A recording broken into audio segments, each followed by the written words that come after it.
So tonight our program it's all about water. And unlike most of California and a lot of other places, our problem isn't just water conservation. Thank goodness we have it. But how do we manage it? How do we maintain it? How do we take care of it? And that's what we're here to talk about tonight. Because without that lake, we'd have this meeting in Quartzsite, and probably nobody would be there. Ever since ASU's been here, we started thinking about how to design our curriculum. Water has been one of the themes that we've stressed. So all of our students who come through our program here take a course taught by Doyle Wilson on the water planet. We felt that it was really, really important that, and particularly we bring a lot of students here from other places, that they understand that while they're here, water is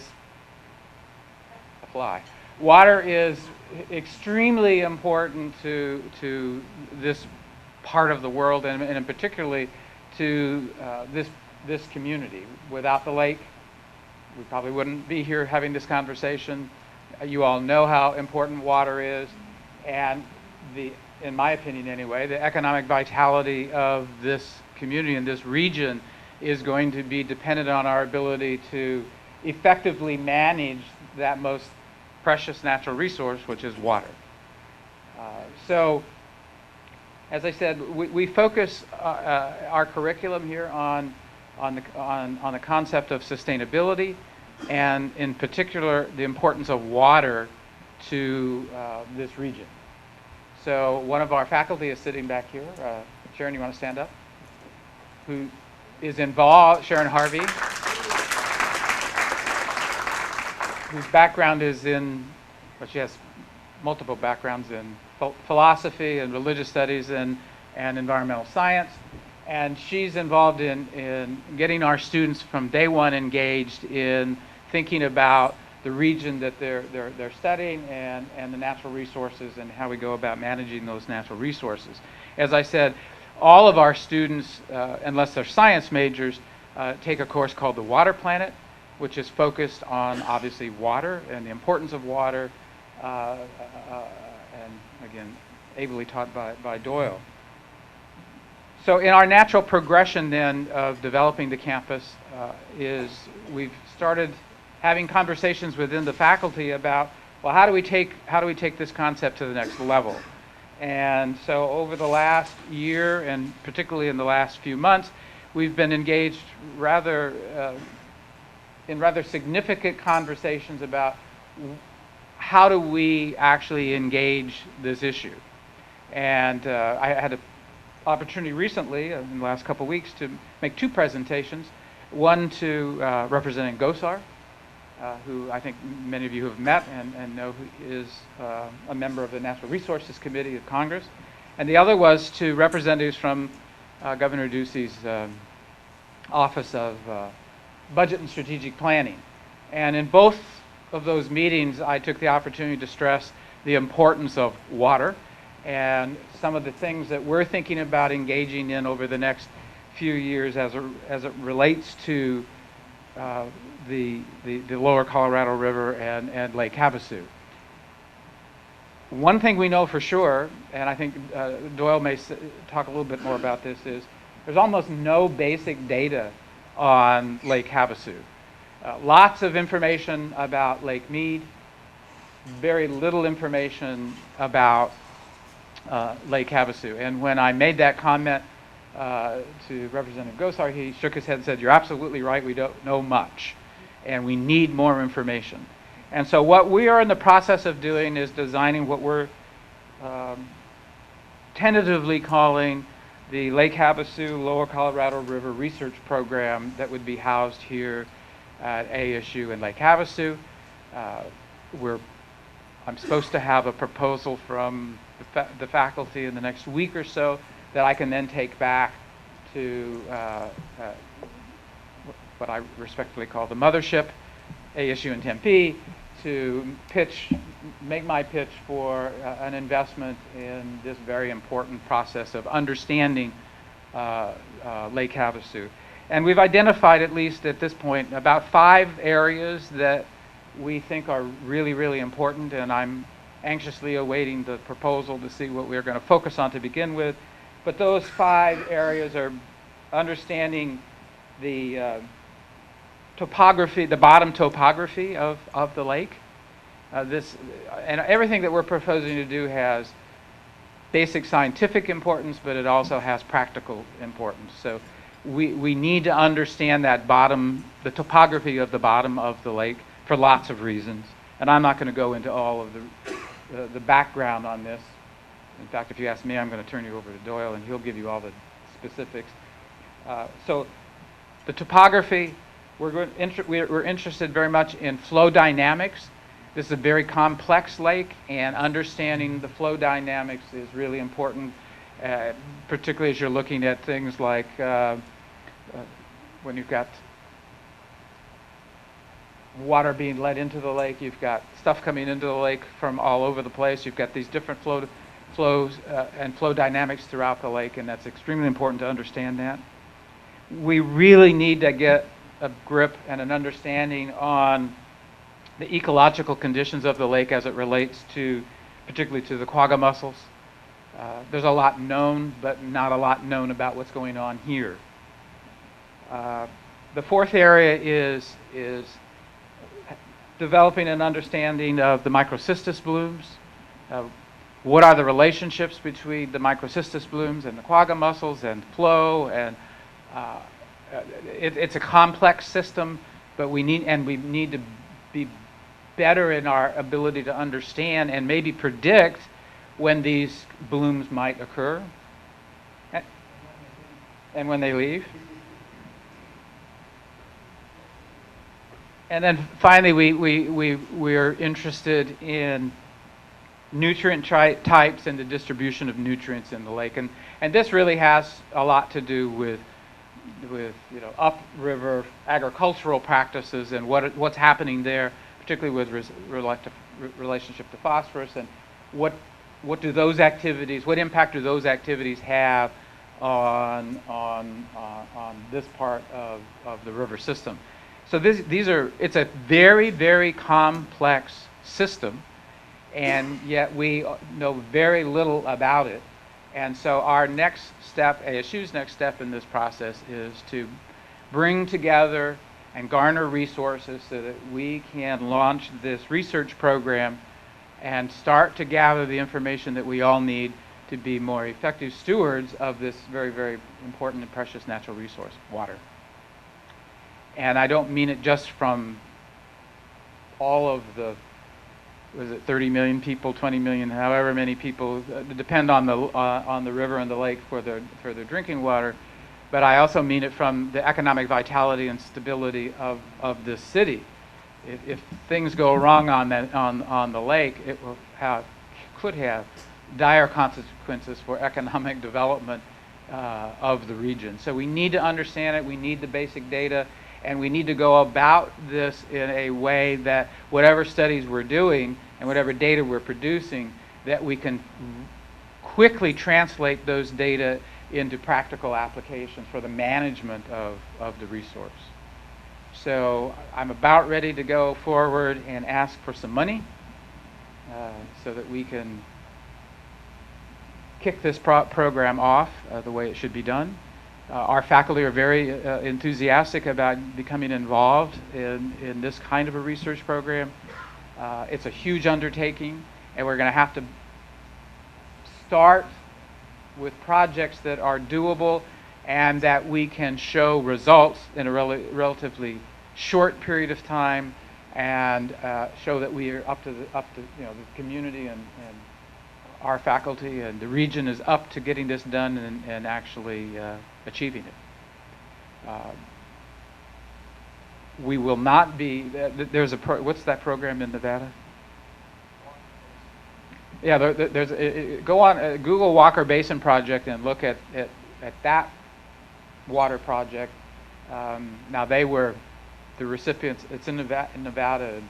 Harry Reid was very was very generous with them in terms of federal money.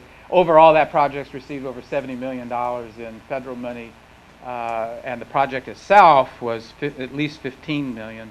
We're not talking about that kind of money to get started here. We're talking in the low hundreds of thousands of dollars to get started, but we're very, very committed to this and look forward to working with everybody in the community and the Marine Association as a very important partner in moving this project forward.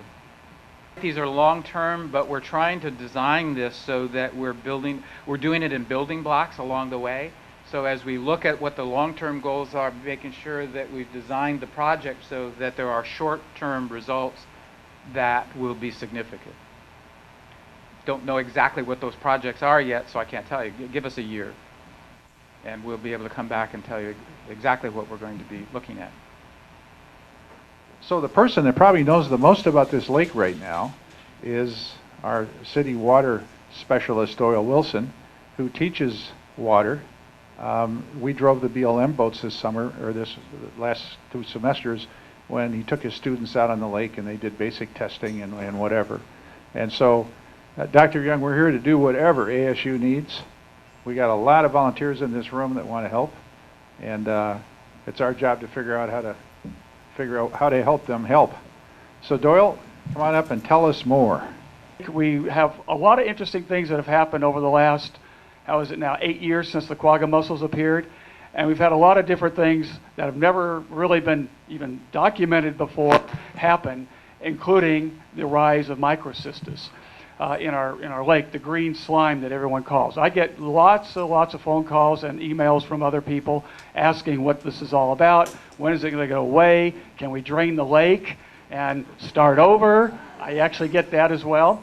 So these are questions that obviously we can't answer a lot of them right now because, as Dr. Young and as Jim has just mentioned, we really do not know a lot of basic scientific information here. We've been collecting water quality samples, and when I say we, the state of Arizona Department of Environmental Quality, Bureau of Reclamation, Shimmy-Wavy Tribe, and a few other entities about general chemistry, but it's taken, stored away, and no one's really analyzing that. So it's kind of just there. So again, we really don't know what's going on. So part of the ASU projects that we're dreaming up to try to help identify and determine some practical applications for understanding the lake is something that is going to take some time. We can't say, well, we got this project right now that's going to 2 months and everything's going to be solved. That doesn't work that way because there are so many variables that we have to deal with and techniques that we have to go through. So what I wanted to really talk about tonight more than anything else was our recent Microcystis situation. It started, I'm not sure exactly because I don't get on the lake as much as I'd like to, but it started back in the fall of somewhere in the neighborhood of late October to November. I first noticed it when I was taking a EPA training, water quality training course over on the Shimmy-Wavy side, and that was in November, and they were having green waves of slush washing up on the shore. So that was the first indicator for this particular year. The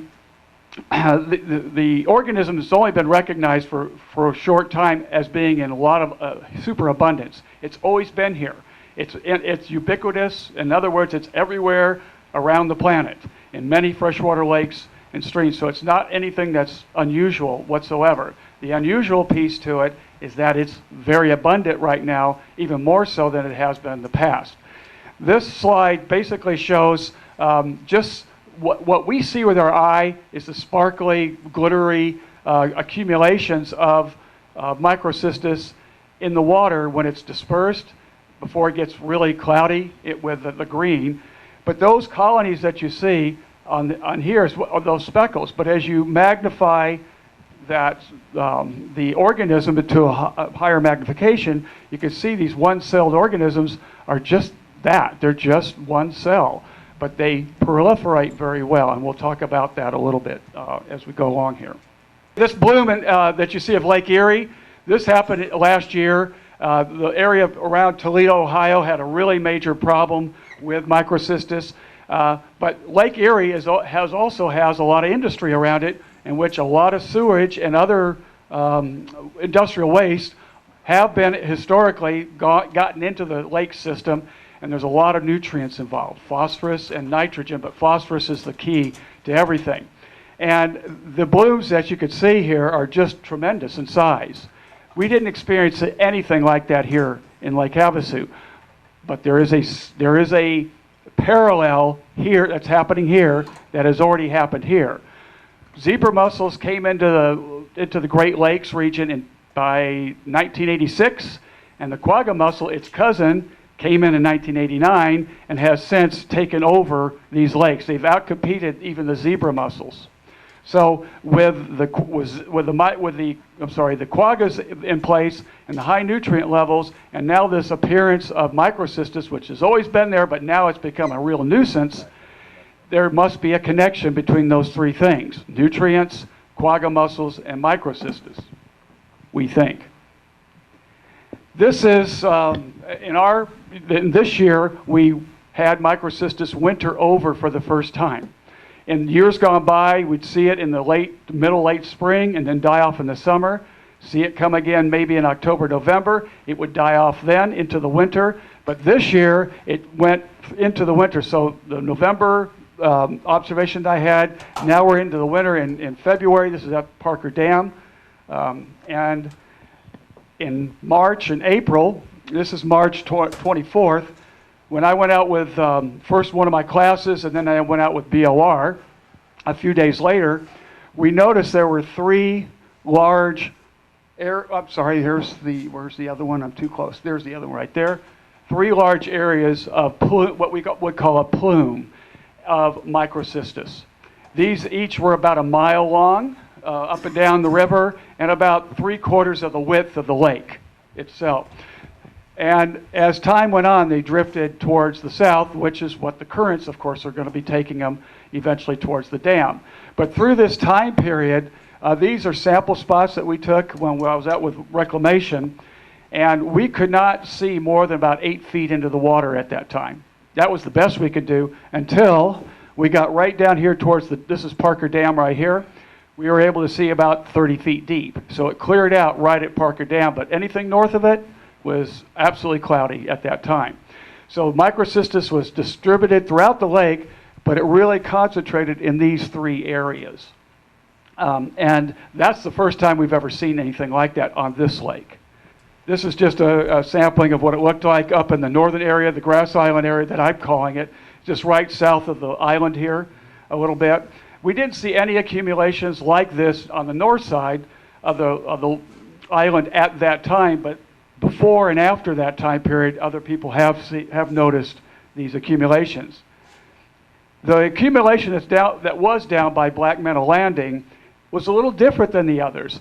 All the others had a very green look to them, just like we see in a lot of places. But this, as you could see, is more white looking, and in reality it was white. And that's because we think that as the day bore on, in particular for this day and maybe the day after, sunlight in the form of UV radiation, ultraviolet radiation from the sun, would be bleaching the Microcystis. And the Microcystis doesn't like that. They like light, but they don't like intense ultraviolet radiation, so that kills them, at least the surface layer.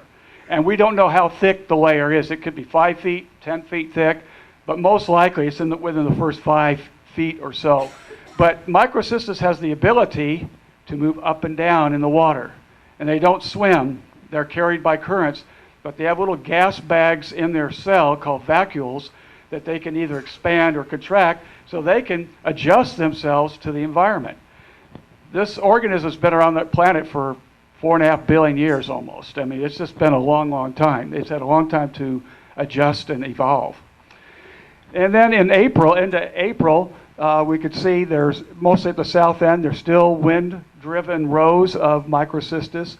And then on May 29th, I went to the marina, and you just see how green it is here. It clears out a little bit there, but it was still hanging out. And on that May 29th area, this is the time period where all of a sudden I got a bunch of calls saying we got a bunch of dead fish in the lake. And those were mainly in the marina at first, then in Thompson Bay, and then on the south side of the island. And that actually ended. I haven't heard any other reports for about 2.5 weeks now of these fish popping up. But it wasn't one species. Like if those who are here who know the koi virus that took place in the lake where we had thousands of carp die, well, was a mixed bag species of fish, catfish, red-eared sunfish, I don't know what kind of bass, if it was small or largemouth, stripers, and probably some carp as well. But they were scattered about in various places. And unfortunately, I didn't get a sample of any of them, which would have been nice, because there is something that the Microcystis can do to an organism that we can identify to say, yeah, we think it's probably caused by the organism. Because the Microcystis can produce a compound, which I'll talk about in just a minute, that's not really good for us. Anyway, what makes this year different from other years, the prior years? There's a combination of things I think have happened, and it's not documented here because we haven't studied it, focused on it, but it has been studied in the Great Lakes region for a number of years now. We have some very recent papers published to say, this is what we think is happening in the Great Lakes. So we'd like to see, is it happening also here? Number one on the list is quagga mussels. They filter feed, they draw in water, kind of like this. This is their little siphon right here, their feeding siphon. So they draw water in, and they draw in all the little food particles like phytoplankton that they like, or the algae that they like to eat and consume, but they don't like Microcystis. They spit it out. They can detect the toxin that's in the Microcystis. And so they know not to eat it because it will hurt them as well. So they preferentially spit out this organism while eating the competition. The other types of algae that like the nutrients of phosphorus and nitrogen, if they're not there, then the Microcystis say, hey, I have no competition. I usually can't compete against those other guys, but now that they're gone, I've got it all to myself, more or less. So this is one reason why we think Microcystis has bloomed, has really become common because of lack of competition. Second thing is that this winter, I track our weather for the town, and we had our warmest winter probably in quite some time, or maybe ever. And at least in the 43 years of record keeping for temperatures, this was our warmest February ever. It was our third warmest March ever, and January was abnormally high, but not within the top 5, but still warm. And the Microcystis likes warm water temperatures without it being 116, 17 out there like it is right now. So if it's not excessive and we're not too cold, this is going to be a bigger help for Microcystis development. And the last thing on the list is the nutrient. And what that is there for is that we have a situation in Havasu and on the lower Colorado River as a whole in which we have a very low nutrient content in the water. And phosphorus is our key component, because nitrogen you can get anywhere, in the air, in lots of places, but phosphorus is tough to get. So if we have a low phosphorus system, which we do, then we wouldn't expect organisms, or algae in particular, to bloom. But Microcystis has this special way of keeping phosphorus, whatever little there is, in its system to use later when there's less and less and less of it in the water. So it has a competitive edge in blooming, in reproducing, in other words. So with these three things combined, plus probably some other factors that we haven't really studied yet, this is probably why the Microcystis has extended itself throughout the winter. This is about as late as I've ever seen it in June, and with our really hot weather coming up, hopefully it's going to start dying away. But we don't know, because we thought it was going to go away in the winter. So we'll see what happens. Yeah, this is all first-time stuff. We're starting with a blank slate, more or less, of understanding what this lake can do.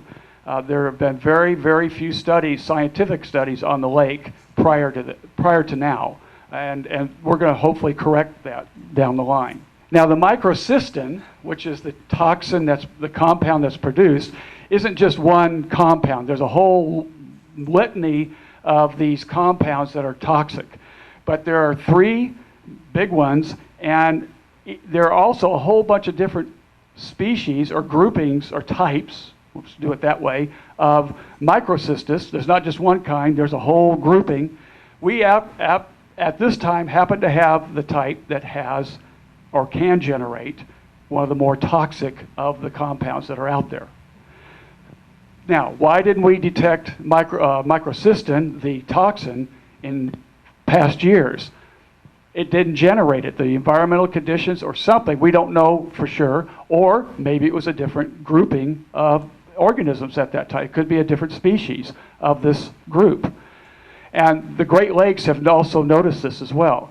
They see changing populations and types of this organism as time goes on, even in controlled experiments. So this is an organism that's highly adaptable, can change, morph, or have competitive edges from one species to another throughout time, depending on the internal conditions of the water environment. So we really have a lot to learn. We're starting at very low basics. This little guy is I just threw that up there because it's a graphic to show, but that's the compound that we have detected in this lake. Now when I say we, I mean the Bureau of Reclamation. When they did their studies, they collected for toxin to see if there was any, and they did detect that. And in the standard wash plume, we got about 22 what they call micrograms per liter. That's parts per billion to everyone else. And the World Health Organization, that's the WHO there, says a 1 microgram per liter or more can be harmful to people and to pets and to others. So we had a little bit higher than normal, but it pales in comparison to Lake Mead this year. They discovered over 400 parts per billion. So that was really high for time. That was in their Las Vegas Bay Marina area. So these are things that we have to study. One of the things I want to point out here, this number is probably highly transient, which means we could take a sample one day, come back the next day and take another sample, or even a few hours later, take another sample and it may be fine. It just depends on where the concentrations happen to be. It may be in blebs instead of evenly distributed. Again, we're not sure. These are all, like I said, we're starting from ground zero, trying to understand all this stuff. So this toxin can bioaccumulate, and I worry a little bit about that. Although there isn't any, I haven't found any evidence yet in literature, but I haven't really looked real hard, that in other places where this has been studied more in Europe and the Great Lakes, if this gets into the higher level, what we call trophic levels, or basically higher organisms, and we're fishing for those guys, how's it going to translate into us? So that's a health situation that we need to address down the line as well. There are other incidences of domestic animals, wildlife, as it shows here. So as a whole, we have an interesting situation. So what are we going to do other than the research? We got to really monitor what's really going on in this lake. Whether or not it's specific for a project, for research, or if it's just general monitoring for public awareness and to issue warnings if we need to with that kind of thing. But we are going to be looking out for this in a lot of places for identifiers. Maybe we can't detect this directly. Maybe we could use the fish kills for identification. There are ways, because this toxin attacks livers, so all we need is a liver specimen and we can find out if it's there or not. So these are various things. Again, we're going to, of course, focus on things, but we would like to get as many people as we can involved to help be the eyes and ears of the lake. In my position right now, I certainly can't get out in the lake and do everything myself. So if we could get help to tell us, oh, we see this over here, or we found a whole bunch of dead fish over here, collect one for us. So we could send it off, and Suzanne can help us get that analyzed at the state laboratory and find out, is it anything related to Microcystis or Quaggas, or is it just something completely different? Because we have had so many new things pop up over the last 8 years. Foaming events that we've never had before, We've have aquatic vegetation that's exploded on the south end of the lake over the last 8 years, and CAP, Central Arizona Projects, has really had to deal with that, unfortunately, to the tune of millions of dollars. The Metropolitan Water District of Southern California, they're spending $10 million or more a year to treat their water before it goes into their canal system to keep the quaggas out. So these are expensive ventures for these big water providers, and us being here on the lake is a really, a good thing to understand, to help try to figure all this out, because it does affect a very, very large population, 20 to 40 million people, as depending on which publication you read.